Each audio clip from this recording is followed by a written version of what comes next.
Hello there, I'm John, and today we're going to be visiting professional watercolour and acrylic artist Howard Jones from Wales, who's going to be helping us explore tonal values and contrast with a riverside scene. This live art tutorial is a shorter prelude to Howard's 2 to 3 hour workshop webinar in a few weeks' time and gives you a good taster of some of the things he's going to be teaching in greater depth at his full event. And for those joining us live, you also get the opportunity of receiving a special 15% discount, which will launch later in the show. If this is your first time joining us, although you can just watch, these shorter classes are actually designed for you to speed paint along with. It's fast and furious, but complements our longer, more in-depth workshop where you can work through the techniques step by step and at a more steady pace. So without further ado, let's zoom and see Howard now. As we journey to Wales, if you want to actually paint along and give this speed painting a session a go, the recommended materials and reference pictures can be found on our website under class info on our video catalogue. You can find a direct link to our video library in the description below. Now let's have a look if I can just see. Howard's just outside. Yeah, he's just... Come on, Howard, back in the house, back in the house. Yep, he's gone back in. Here he is. Hello, Howard. Hey. How are you? How are you? Good, thank you, John. How are you? Yeah, very well. It's lovely to be back with you again. I think the last time we hosted you was about half a year ago for a few classes. And we were supposed to host you, I think, a few weeks ago, but unfortunately came down with COVID. How are you feeling now? Actually, I was lucky. It wasn't COVID. It was suspected COVID. I did all the tests now, but I'm absolutely fine now. I just had a really nasty little chest infection, but you had to get checked. Oh, well, that's good. I'm glad you didn't come down, because I just heard today Prince Charles has just come down with it today or something. So, yeah, I think he's in isolation. I know. Anyway, hopefully he gets better. Well, I can't wait to get started, but obviously before we do, just a quick 30-second word on how today's live event will work. So first of all, we're going to walk through the preparation, and this will include talking about the sketch, maybe some theory, and applying the first layers of paint. Then while that dries, we're going to take the opportunity to see some examples of Howard's previous works of art for inspiration, one of my favorite bits, and discuss his upcoming 2 to 3 hour workshop webinar at the beginning of next month. I'll also explain how you can grab yourself a special discount for this event. Then finally, we'll complete the tutorial, after which, whether you're watching this live or watching the recording, you can share what you've done on our Facebook or Instagram page for comments and feedback. So without further ado, let's get back to Howard now and we'll make a start. So Howard, the reference photo that was on our website was of is it like a boat house or something on the edge of a river? It's actually old fishing cottages. Ah, okay. And it's actually a little place called Pentuin down in Cornwall. So this is a sort of like, I think this is salt water actually. It's like a little locked area. But a lovely little spot. Yeah, it looks really lovely. So you took that photo, I take it. Were you on holiday there? I was indeed. I never miss an opportunity to grab some library material. Exactly. Glad to hear it. Glad to hear it. So you're going to now go on your overhead camera. There we are. And the good old colour wheel. Yeah, that's my little sort of colour test for the camera. Ah, okay. And Claire says, hi from sunny Merthyr. Sandra, good morning all from Minnesota. More snow coming. This is getting old.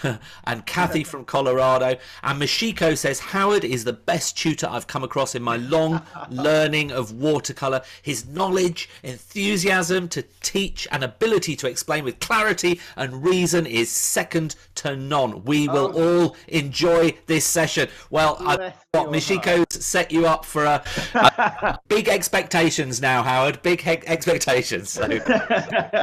Yeah, no pressure there. Yeah, exactly. Okay, folks. Well, I'm going to start by showing you probably my little sketch. Excuse me a minute. And that probably is out of focus if I hold it there. So I'll just keep it down here for the moment. Very briefly, I always start with in my head and sometimes actually drawn onto my paper, the grid. So obviously I started from the photo, and if you draw that grid, roughly speaking, onto your reference shot, then you can decide which of these four intersections rather, you wish to choose to place your focal point, the all-important focal point. And of course, the issue I had here a little bit was that, the most noticeable thing straight away, as soon as you look at this photo, is the roof of these cottages, simply because there's an enormous jump in tonal contrast. So the eye's always going to go there first. So, so when I go back to putting my sketch in, I must be conscious. I'm probably going to make this area here my focal point territory. Now you can use more than one of these sections, and I'll probably work this focal point territory to be incorporating both the top upper right and the lower right side. Hope that makes sense. I'll go into much more into this. I'll explain that more fully at the full-blown workshop if you are joining us. Okay, so I want to sort of use this area here, which means when I look at that photo, I may just shift that light. That area of the roof there might just get knocked back a bit, which will push that light and dark point over here. Okay, and then that will ensure rather that we have a strong focal point. And after all, this is all about tonal exchange, big jumps in tonal values. So let's just get my sketch in. And the first thing I must do is address the strong horizontal, okay? So I rough out the depth of this roof. That may be a little bit deep actually, but we can change it. I have a few divisions here in terms of the little fishermen's cottages themselves. Have this slightly smaller shape to the right, and then the remaining run of those buildings seems to be fairly uniform. There's a slight angle if you look at the photo, and a slight gap, which I think we should utilize. We should pick up on. That little area there will break up an otherwise boring horizontal. So it's that little gap between the two roofs. I have windows approximately here, large. I mean, I'm assuming that this wide doorway down here is probably where they used to put their fishing boats once they were done, or their little tender boats that got them out to their fishing boats. And although I don't really need to count the windows, I do need to achieve a certain amount of symmetry in their pattern, if you like. So there are further housings, doorways, roughly placed at the moment. Let's say it's great to sort of fly through these little tasters, because in all fairness, I try to encourage people to, if you get an opportunity from time to time, is to get yourself to paint something really rapidly. Give yourself a time limit. Sounds a bit cruel and hard on yourself, but it does pay dividends. So yeah, I don't like the depth of this roof. So there's too much of it. It's too close. That measurement there is too close to the measurement of the vertical wall of the house. And that's not a good thing. You're dividing the shape in 50-50. So I'm going to reduce the height. So we'll take that back. We'll keep that little division in the roof there. And I'll just, this is live painting, folks. So you're seeing it like it really is. So there we are. That's better. I'm much happier with that. I hope you can sort of see what I mean there. That measurement there of the roof, the depth of the roof, is now different to the measurement of the vertical, the wall of the buildings themselves. The elevation. That's the word I was looking for. Okay. Now with the actual photo, of course, we've got a very strong shape that is actually, I'm not too sure whether it contradicts, it sort of questions the overall effect, because after all, we're working portrait, which gives us a strong vertical. And the reason, incidentally, why I've chosen to work portrait on this is because I'm wanting to show us some reflections. And the most effective reflections will be achieved by giving yourself enough room, of course, to show those reflections. It would be no good working horizontally like this and only having about 2 inches at the bottom of your paper to create those reflections. So yeah, so this is a diagonal, and sometimes, you know, ordinarily diagonals can work. They can work really well, but there is something sort of in conflict, if you like, with the rest of the message that's being put over. So what I'm going to probably do is not make too much of that. I will almost blur out the background. I will treat the background as just it's a support. It'll be playing just a supporting role. You probably won't see too much evidence of the sky. Okay, moving on. We then have, and I think this is equally important, directly in front of these little cottages, we have a light patch where the sun is hitting the horizontal. That's really important. We're going to make use of that again because this is all about light and dark. And then we have, of course, the darker area, which is the elevation of the wall, if you like. It's not a very it's not a huge measurement, that it's just a relatively short vertical of dark shape. And this is how I see things. I see things in simple shapes, the most basic form. I'm going to just clean up my drawing a little bit, and I'm emphasizing the drawing. I'm not trying to say to everybody to put as much drawing down as I am. I'm being really heavy with my pencil work so that you can see it. Be a little more delicate if you can. So there we are. We've got that's basically it. Okay, that's where we would that we've captured everything I think we need to capture.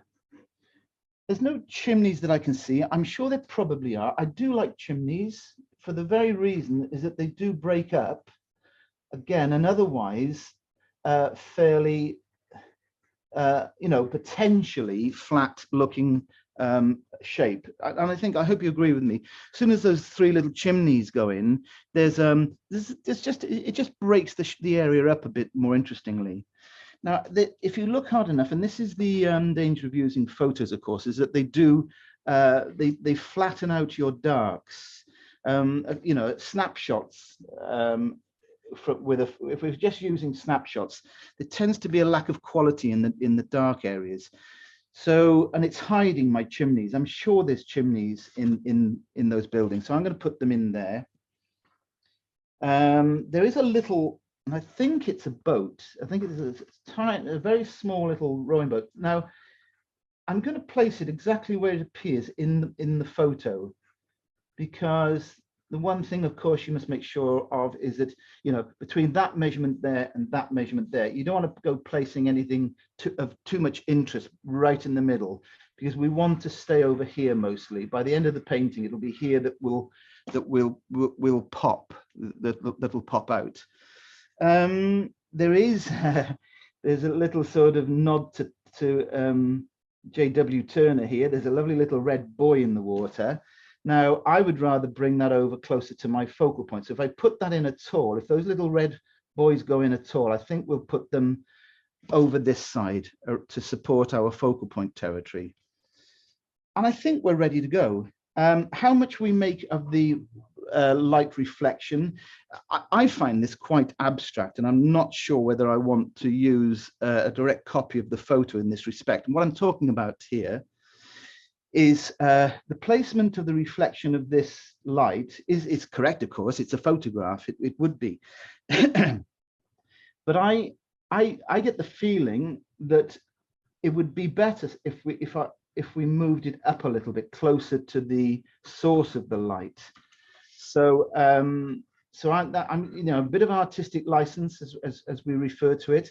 So when we get to putting that reflection in, it's probably going to be vertically in line with whatever's the lightest area upon this roof up here. Perhaps it will be there.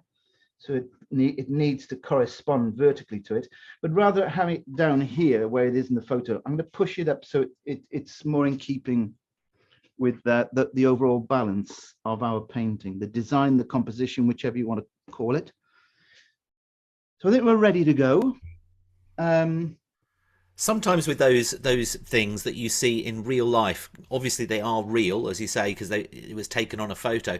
But maybe in a painting, your eye wouldn't believe that it would be so bright. So that is so true, John. So how do you adjust for that? Do you? Yeah, by that very means that I've just been talking about. You know, somebody very much more famous than me once said, and I think they're no longer on this planet. One of the famous artists once said, a painting is a lie that tells the truth. And you can see what they mean by that. You do have to move things around to make it work. So how I cope with it, John, to answer your question, is to always make sure that you get this bit right first, that you get your design and composition right before you even go think about picking up a paintbrush. You have to move things around a bit and play with that. So brilliant. So I think we're ready to put that first wash on. Great. The best bit. Now, the best bit's exactly. The end. The best bit's in the middle, the best bit's at the end, the best bit's in the beginning. No, I'm just going to get some water down to start off with. And I'm using, I sort of have a preference sometimes to use the round brush. This is a mop. I know there's a large round brush on the materials list and the tools list. Well, this is, if you're used to using a mop brush, fantastic. But this is effectively what you might be using for your round brush, that big round brush that's on the list. So that's what I'm starting with. But I occasionally, sorry, I'm confusing you. I occasionally will plumb for the flat brush, but this will come into its own a little bit later when we're dealing with harder shapes, clearer, more geometrical shapes. So let's start with something, I don't know, call it a little bit more organic, if you like. So what I'm doing here is I'm just soaking down. I'm imagining that there is actually paint in this brush. There is only water, of course. I'm just going around the chimneys and I'm cutting an edge over the tops of the roofs there. So what am I not doing? I'm not painting the cottages themselves, okay? I'm just dealing with the background first of all. I will always start with something cool because it is the background. So I'm picking up a bit of ultramarine blue here. And I'll just start anyway. It's just a case of delivering paint. Just deliver it. You can distribute it in a moment. And this is something I promote a lot. The brush, think of the brush as having to do two jobs. The first job is to get the paint somewhere where you need it. It's generally a central area to the space that you're working in. That's the delivery, okay? And then I will pick up a second color, in this case, raw sienna. I'm going to get a green by doing this. I will deliver it again, this delivery thing, right, where I want it. And when I'm happy with the amount of paint that I've got on there, because remember, this is all really wet, so I can take my time. It buys you a bit of time. Now then, I've done the delivery. Now it's time to distribute, and it's in the distribution of the paint where you get your chance to infer shapes and make shapes. What you can't see right now, I don't think, is me cleaning this brush that I've just been using. So I'm in my water tub. I've taken the brush. Well, there we are. Great. This is what I'm doing. Just okay. There we go. In the tub, and I'm just taking. All I'm doing really is taking the paint out of the brush. I'm leaving quite a bit of water in it. So I go back over here, back to my easel, and this allows me to distribute this paint that I've delivered. And it's a fantastic way of getting to actually control your paint. You know, we all, and it's very true. We all talk about the difficulty in controlling watercolor. Well, this is a really, really good way of controlling your paint. And I just keep doing this. I deliver, I'll pick up some, so I've done a bit of distribution. I'm going back to a bit of delivery, okay? It may even sound a little bit corny, you know, delivery, distribution, but trust me, that's the best way I can describe it. So there's delivery, strong paint usually, because it does dry out a lot lighter, remember, okay? And I'm only hinting upon what's really there. You know, there are these sort of shapes up here in the background. And I always feel the way I maintain dynamics in my paintings is if I were to put too much detail, in other words, if I were to really put some detail in on that particular tree there against the sky, that would spoil what happens later. It would be a distraction.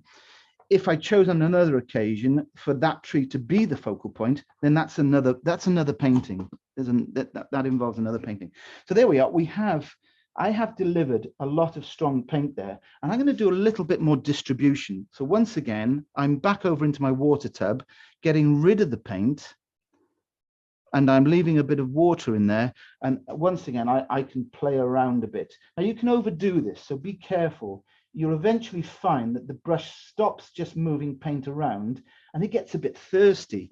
You'll start seeing it taking paint off. You'll start seeing areas go a little bit too blue. What's happening is there's a transfer happening. Eventually the brush can't, the brush gets thirstier because it's all going into the paper. If you move that brush around too much for too long, the reverse happens. You start, look at that, you start taking paint off again, okay, and making marks that you might not want. And I say you might not want. Once you get used to this, it can become your best friend. You can control it to the nth degree. You can put it back, you can move it around. But I would just start with this idea that the next time you get a chance to practice is think about, I mean, it's specific to certain areas, to certain subject matter. It's very good in areas like this where you've got a lot of tree and woodland en masse. So think about that delivery, distribution. We're going to leave that for now. And it doesn't mean to say I can go back into it later. But what's happening is if I play around with it too much now, it's drying all the time. And the suitability of the water surface and the brush as they interact will stop happening. In other words, I've got to stop. I could overwork it. Try to recognize that moment when you have to sort of say, well, it's going to do what it's going to do. I've done my bit. Let it do what watercolor does best. It'll do it. It'll do it for you. Yes. And, okay. And could you clarify for Patricia what paper you're using, Howard? Yes, certainly. It's Arches. Yeah. Is it hard press or cold press? Oh, yeah, of course. It is cold pressed. I never use hot pressed. Okay. Just to clarify, thanks for the question. Great question. Just to clarify, hot press paper is very smooth, as I'm sure you know. And I find that more suitable for people who are painting very tight, accurate illustration, diagrammatical type sort of work, because it has no tooth. The rougher the paper, I either use cold pressed, which is rougher than smooth paper, or I use the really rough paper. Sometimes if I'm doing a wild landscape, particularly if there's no buildings involved, I will use rough paper. Never use hot press paper. Never use small. I never use smooth paper. Yes. Okay. And Carl's noticed that he said with some of the colours that you've put on this, there seems to be some nice granulation occurring in the background. There is. Now, Carl, that is something that just occurs. There are certain colour combinations that will almost guarantee granulation. That's linked to the last question. It also has a lot to do with the type of paper. I don't think you'll get much granulation from smooth paper either. It's there are no troughs in the paper for the granulation to occur. It's quite simply paint is basically a finely ground down hard substance. So what happens is the actual tiny particles fall into the troughs of the paper, and that's what causes granulation. And as I say, some colors will do that more than others. You'll find a guaranteed granulation formula would be cerulean blue and any one of the earth colors. In other words, cerulean blue with raw sienna, cerulean blue with burnt sienna. You'll always get granulation. And what I'm using, of course, here is ultramarine blue and raw sienna. Right. Okay. And Gary's asked, do you have your board on an angle at all? Right. Okay. For these demonstrations, and because of the necessity, for the angle of the camera, I'm on a very shallow angle. And if I can sort of demonstrate here, Probably about it's 20 degrees, something. yeah, absolutely. If you can see that, something like it's something like that. 20 degrees, I think, is a good estimate there, John. If I'm honest, when I'm working away from these demonstrations, I like a little bit more of an angle, and that's a personal thing. It's something that you get used to. I know people who work on the flat. I know people that work at this angle a lot, and I don't mind working on this angle. I know I work on vertical sometimes. It depends sometimes on the subject matter. I will work honestly on something very, very close to vertical. Because if you're doing trees, it's great to have that help from the gravity, if you like, of the movement of the paint as it travels down and beads up. Yeah. So the angle, that's the answer to that one. Now I'm a little conscious because I wanted to get that first wash on before we stop for half time, but we're approaching half time, so I'm just giving you a little bit of a time check. Yeah. A prompt. Okay, let me just do this then, John, and I'm going to just hit this wall with a bit of tone. Okay, that's ultramarine blue and a little bit of burnt sienna this time, and then place it in a little bit of blue there. And I think it's a good opportunity here just to go around the boat so we know there's something there. So there's a little sort of cutout area.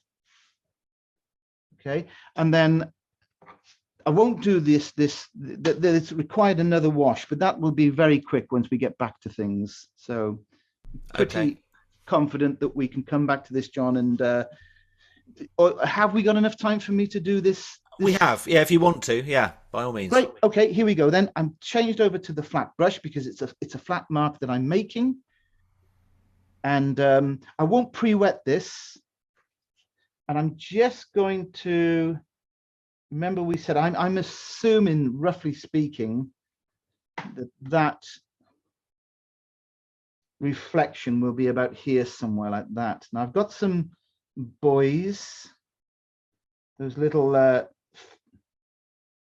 plastic round buoys sat in the water. This color combination again is just mostly ultramarine blue and raw sienna, a little bit of burnt sienna, and I'm keeping the brush movement very, very vertical. So I need to show something like this, a little bit of a reflection off the boat. So I'll leave some white paper just in front of that. And you can see, I hope, that even with just by keeping my brush work really vertical, that already looks like a reflection in water.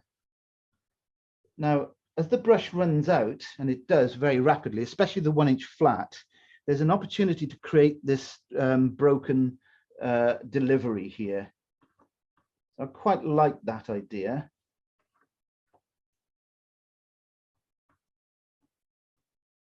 Just brings a bit of life into the water. And then what I'll finish with, if you don't mind, is just a couple of horizontal marks I'll make to perhaps indicate a little bit of movement on the surface of the water. So it's a thirsty brush. Thirsty, I take the water out of it and the paint out of it. And with the blade, what I call the blade, if I show you this brush here, it's got a clean, really sharp blade when it's pulled together. And that allows me just to lift a couple of those little ripples, quite close together, very thin, make them as thin as you possibly can up here. If you put the same ripple type effect further down, you need to push the brush in a lot harder because the depth and scale of those ripples will be, of course, that much bigger. So I'll just leave it at that for now, okay?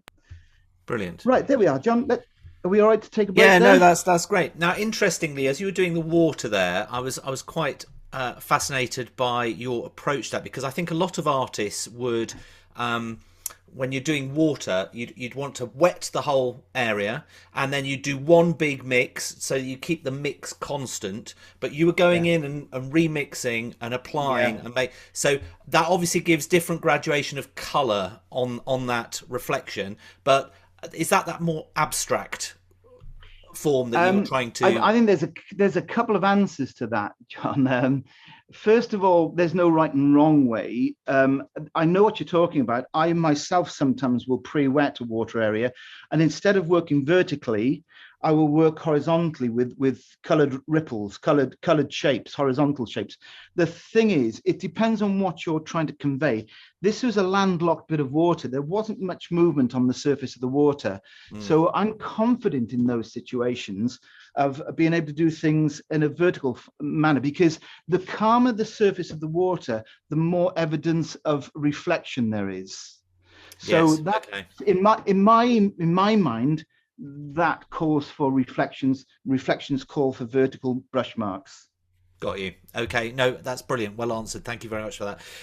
And what a great start. I hope you've been getting on well at home. Now's the chance why we just take a little bit of a break to let that dry, to just have a look at some of Howard's previous works of art, and he's pulled out a few that he can share with us. And the nosy side of me comes out at this moment. So what have you selected for us, Howard? Right, John. I've obviously selected something I hope is appropriate. It's the use of tonal colors, tonal values. Lovely. Yeah. So you can see the huge jumps in tonal variation there. But that's one example. I think that was Venice. Whereabouts at Venice, did you say? I'm pretty sure it was. John, I've got a library of photos from my holidays, and I could probably dig into that and tell you exactly where it was. No, don't worry. This again was the same holiday, and I hope you can see the contrast of light in areas, particularly in the figure. Here now it's set against the dark background. Okay, what else? And it's not just about cityscapes. The tonal value thing can be applied to landscapes. Here's a winter snow scene. That's great. And yes, you can see the contrast moving, from foreground to background, with a nice hit of light right at the back on that snowy field up there. Like that. There is another snow scene. Again, really mostly about light and dark. Color is important. Color is beautiful. What's the saying? Color does all the work, but tone does all the work. Color gets all the credit. Yeah, that's another little sort of street scene there. Again, big, strong light patches on hard surfaces, juxtaposed with the softer, dark areas. And those dark areas are sometimes buildings, are sometimes more organic shapes. Yeah. I think I've got one more here to show you, folks, and that is a little place down in West Wales called Parog. And once again, it's sort of you sandwich. What I like to do is sandwich my lights and darks. Light, dark, light, dark, light, dark. So you got to be careful you don't overdo that, of course. But you like using your sepia tones, don't you, Howard? I do. Warm. I like playing cools off warms and lights off darks. Yeah. No, yeah. That's lovely. Thank you so much for sharing those with us, and don't they look amazing? And let me know in the comments which paintings stood out to you and why, and I'll share that with Howard in a minute. It'd be great to get your feedback. And also, if you're watching this on YouTube and you're loving what we're showing today, we'd both really appreciate you hitting the thumbs up button. YouTube then recommends this show to more people and helps us with our mission to inspire them to give art a try, young and old alike. So thank you in advance for that. Now let's go back to Howard, and we're going to discuss what we're going to be covering at the beginning of March. Our longer 2 to 3 hour workshops provide a different experience with more time to properly explore the approach and techniques taught, plus you get more feedback. So Howard, what are we going to be covering? I can see you've actually put the painting, so we're going to be doing this. Yep, absolutely. This is the painting that we'll be working from. It's obviously my own painting, and the photograph will be supplied, of course. And this will be, because it's obviously a longer, it's a proper workshop. Yeah. We'll be able to sort of fine tune the issues that I've shown very briefly today. Again, how to sort of get your tones balanced. So I'll be going into tonal balance in more depth, getting the color temperatures right, the balance between warms and cools, getting the sketch down correctly so that you know where you're going before you pick up a paintbrush. Yeah, no, I think that would be great. And I've just had some comments back from the attendees. Lenny said loved the first snow painting. Patricia said loved the urban scenes with people integrated into the architecture. Carl said I love that snow scene with the purple and violets. Possible future workshop question mark. Absolutely. And Diana said last painting was my fave. All are intriguing. Wow, love it. Victoria said the waterscape in West Wales is lovely. Reminds me of the estuary here in Bideford, Devon. And Susan said love the snow scene. Fabulous abstract shapes in the foreground. I think doing a really proper abstract thing maybe in the future would be quite a nice. We could do how your brain works in those sort of things, because I think some people find that very difficult to do. It's almost a squinting exercise, isn't it? And just looking at the values. Linda said Howard's work is inspiring, loving the snow scenes. Cherry said can Howard discuss how not to overdo painting trees in his workshop? I think let's cover that in the longer workshop. I think that would be good, how not to overpaint. I will be doing that. Trees. Yeah. Brilliant. Liz said the crowded scene with the lady in white was great. Judy said absolutely beautiful. There's a dreamy effect of these paintings. What wonderful techniques and sensibility. And finally, Jay Perry said I love Howard's treatment of figures in his paintings. So some great comments there. Thank you very much, everybody. And obviously, if you're wanting to take part in the longer workshop, now's your opportunity where you can book it because it's live. It's taking place on Tuesday the 1st of March at 3:30 in the afternoon UK time. If you can't make that time, you can also pre-purchase the recording as well. And to make a booking, you can either click the YouTube pop-out link, which will appear just here, or you can visit our website shopkeeparty.com, and I'll share my screen now and show you how you can do it. So you hop over to shopkeeparty.com, you click on the live events section in the menu. Then if you scroll down, keep scrolling down, there we go, we come to Howard's on the 1st of March and click this see details button just there, and that then goes through to the page all about that particular workshop, and you can read about some of the things that we've just covered. You can have a look at the reference photos. All those things will be sent to you the day before as well, including a line sketch or a value study. At the bottom is the materials that we recommend, but they're not essential. There's also a 10% link at Jackson's Art that ship globally if you want to top up on a few materials. And then you click this link to visit Howard's shop, and on here you can see the live event just here. There's also the video if you can't make the live event. Click on the live event and you've got two options. You can either just have a ticket to attend the live webinar, or you can get the webinar plus the video at a special price. Add it to cart and check out. And although it's in pounds, if you're in dollars or whatever, it'll convert after you've checked out via your local card issuer.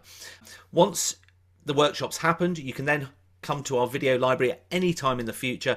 And if you've purchased it, or if you want to purchase the workshop, select Howard and you can then have a look at the workshops, and you can then watch it at any time in the future. Have a look at the information again as well, and comments from attendees.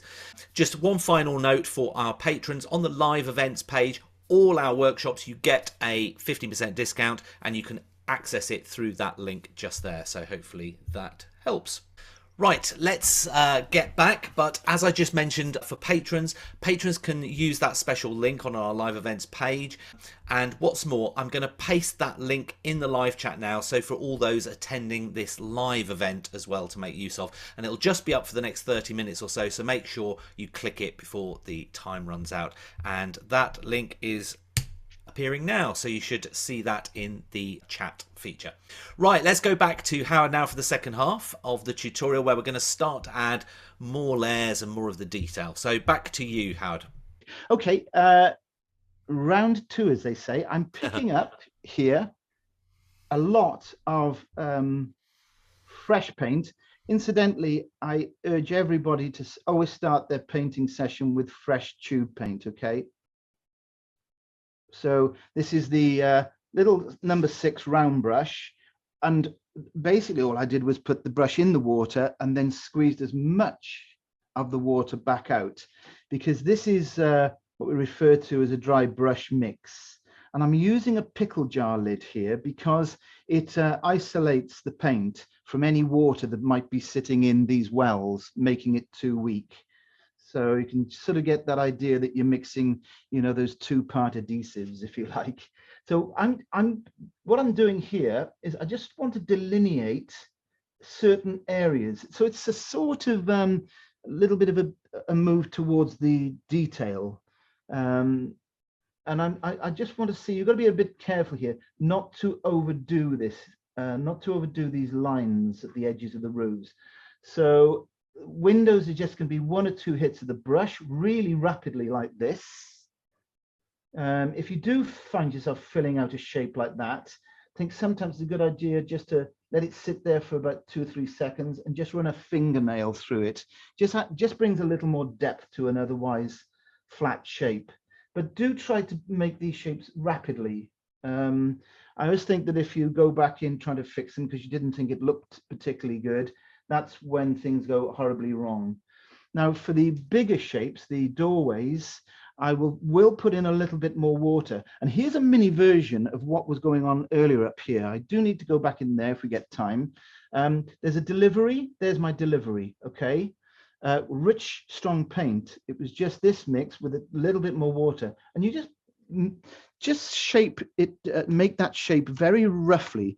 Now, I've just cleaned the brush as I speak, and this is just water. So I'll just pick up a bit of burnt sienna and I'll warm up the lower part of that doorway.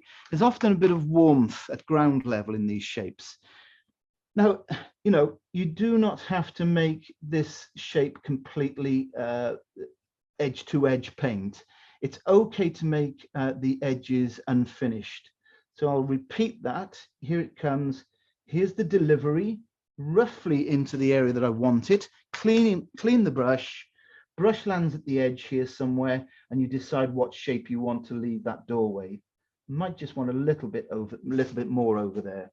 And again, you know, if you wait a couple of seconds, if you're patient and you wait for the shine to go off there, you can do as I did in that window over there, and you could just infer a little bit of texture in that territory. You certainly don't want to be starting to worry about putting in door handles and divisions of door panels or anything like that. You can infer all that simply by what I did a moment ago, just running a fingernail through there, something like this. If you don't want to get your fingernails dirty, use a piece of credit card. But this is, you know, it's great to work quickly. I actually I sort of thrive on working fast. It's very liberating. It's a good feeling. So I need to finish my roof line there. I think it won't be quite this frantic next week, folks, I can assure you. That's what I like. Both sessions complement each other quite well, because this is kind of like a speed thing, and next week you can get into the weeds, as they say. Yeah, that's a good way. Trina said, what dark are you using for the dark part? Yeah, this mix is ultramarine blue and burnt sienna, just those 2 colors. Perfect, thank you. Okay. There's somewhere else I'd like to see a bit of texture, and that's right at the top of the wall here, just there, because by putting in a little dark hit along that line will make this, when we start putting a little more color into it, pop out even further. Just go around the bottom of the boat there. Won't make too much of that. Just at the top of the boat, I'll leave a very fine slither of light. And occasionally at the very base of the wall and in the wall, I'll deliver something like that, and then just almost clone it, if you like. You can see what I do there. I just put down a shape. I'll do another one over here. Put down a shape, deliver some paint there with the ball of your middle finger. That's what I use. I'll just push it on there. It modifies the shape there, but you can also clone that. Then you still got the paint on the end of your finger. You can clone that shape. Do it from the doorway, clone things, just move paint around in various different ways. Don't always think that the brush is the only tool in your hand. Fingers, fingernails. Right, okay. Just want to get the main thing established here, so we end up with a finished, hopefully a finished job.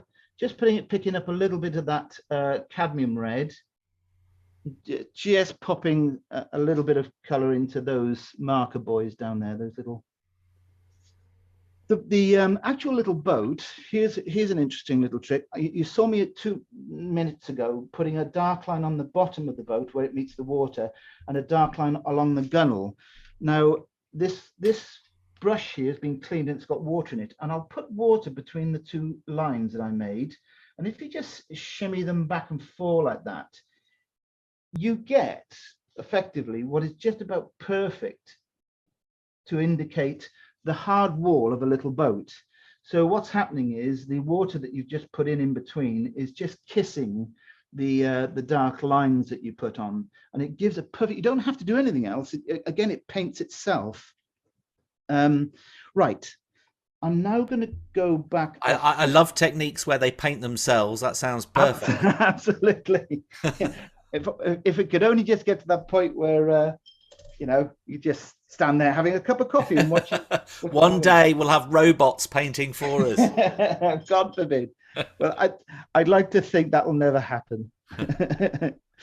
I'm just going to echo this red that's down here in perhaps just that chimney, maybe that one a little bit as well.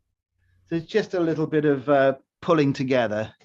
So it doesn't have to be too strong. In fact, it's better if you make it quite weak. So I'm going to move into the roofs, and this is where, no, I'm not. I'm going to do the walls of the houses first, sorry. I'm going to go back to this brush. And you know, I was going to pick up some color, and I might still do, but I think what I'm going to do, I'm going to show you something which is really useful. I'm going to dry all those little windows and doors off. It'll only take a couple of seconds.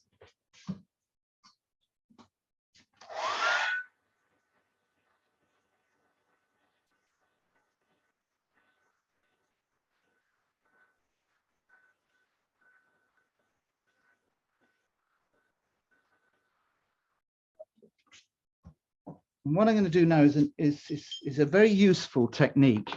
As I say, I could add paint to this. I'm using the flat brush, so I could say pick up a little bit of ultramarine blue.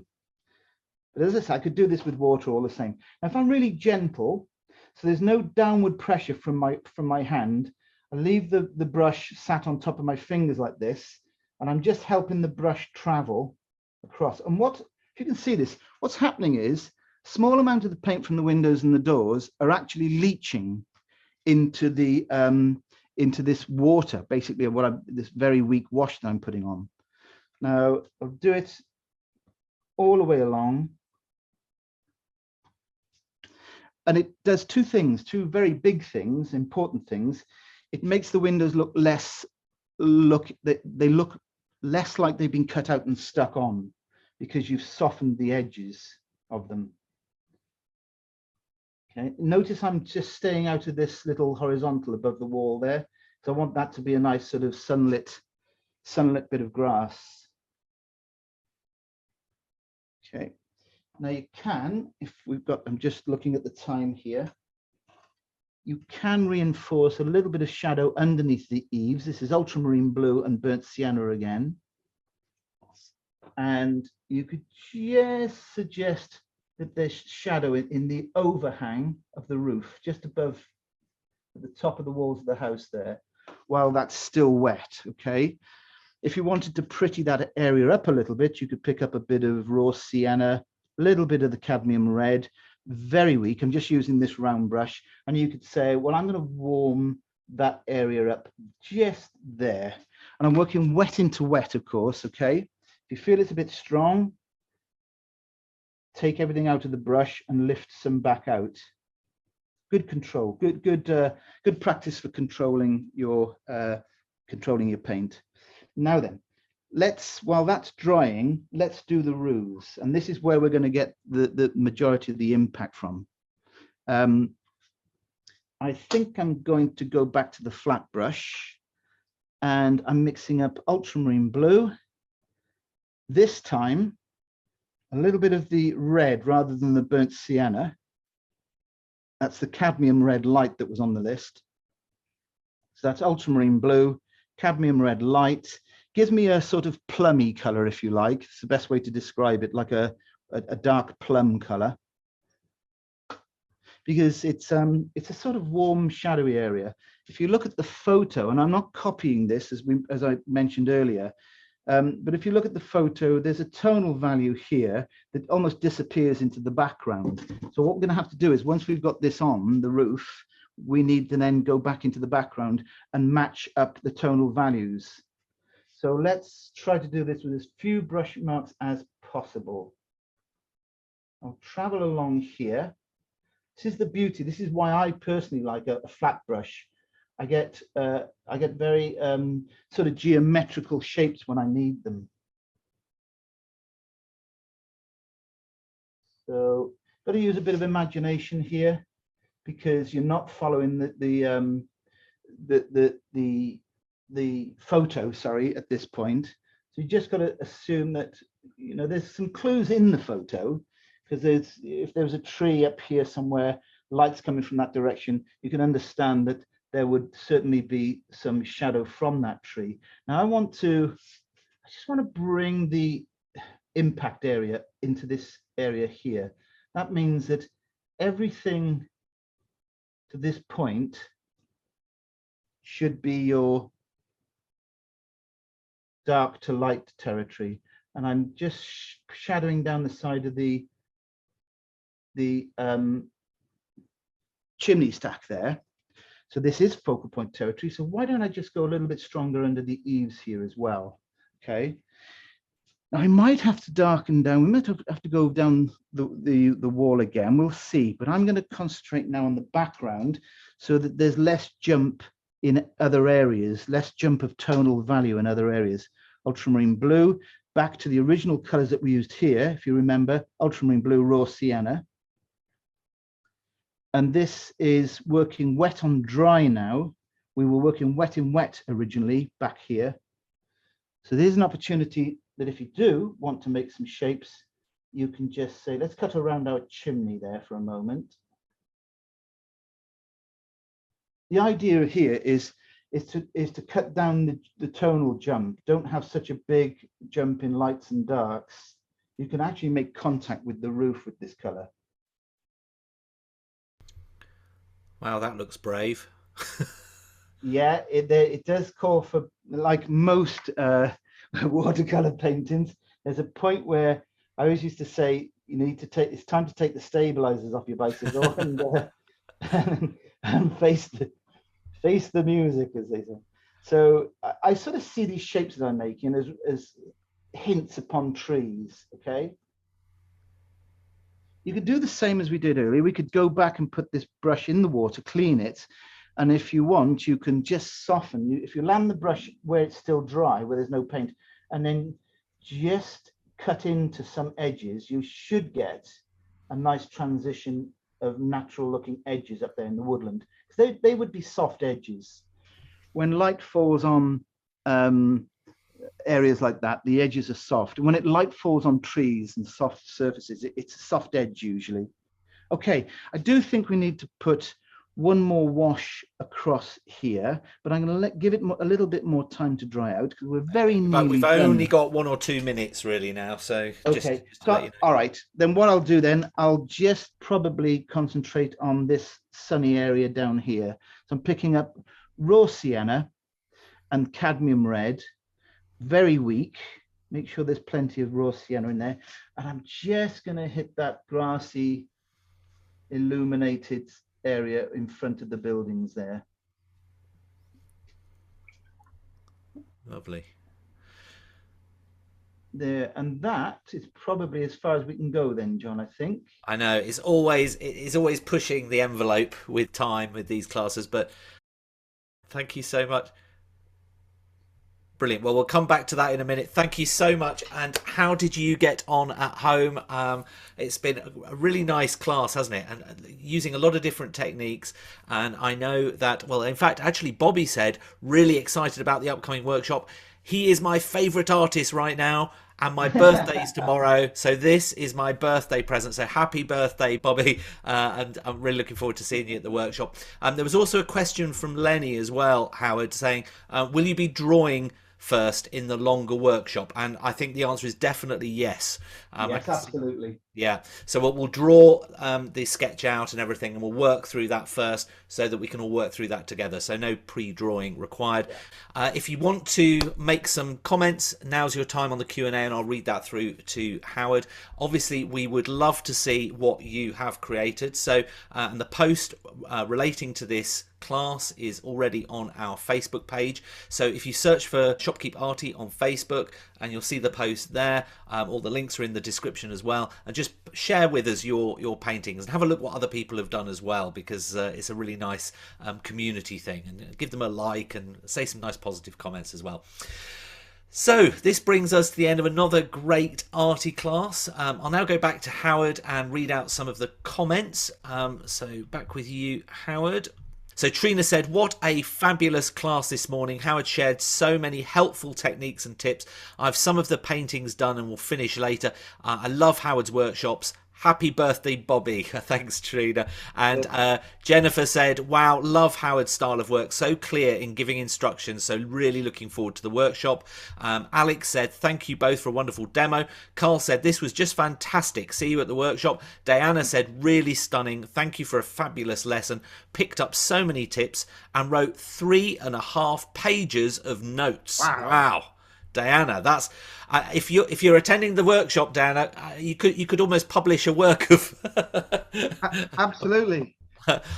Sandra said, thanks, Howard, you made the photo come to life, so nice. Liz said, really great workshop, thank you. Love Howard's colour palette.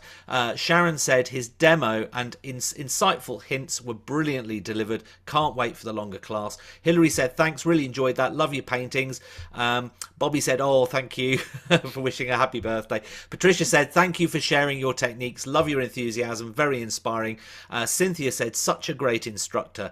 And Trina said, Diana, you and I are on the same page, so to speak. I also have filled several pages of notes. So we've got some good note takers there. Thank you, Trina, as well. So I think it was a really successful class. Thank you so much for joining us.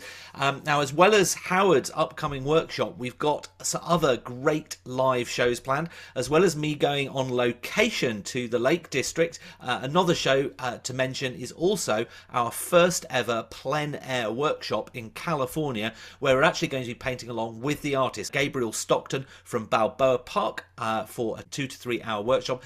And who knows what people will meet and what adventures we might get up to. Really looking forward to that one. So do check out our live events section of our website to secure a place. Additionally, if you want to check out Howard's other classes with us, or hundreds of hours of other art tutorials from around the world, don't forget to visit our website video library. Link is in the description. So there we have it, the end of the show. If you enjoyed it, don't forget to click on the link to sign up for Howard's longer workshop before this comes to the end.